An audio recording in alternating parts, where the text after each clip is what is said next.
वाली है भैया मानसी यादव।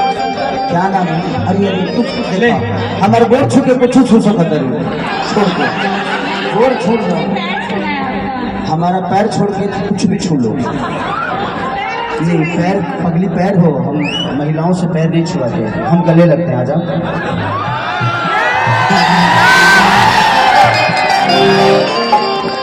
अब 4 दिन न हो मत, न तो हमार जन तहरा में बैल बनू ना रही धोआ जाई। देखिए होली का महीना गड़बड़ ना भैया साली है कि हम तो झोपड़ी मुदल रहनी पियरी कि हम तो झोपड़ी मुदल रहनी पियरी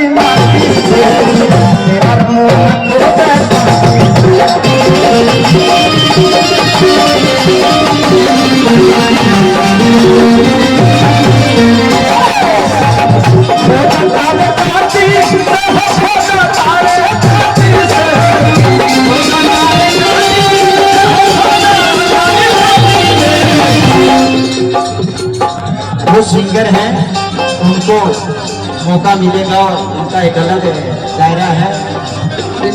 इन महिलाओं का एक अलग दायरा है, सबकी एक जगह है, उसको उस जगह पे रहने दिया जाए।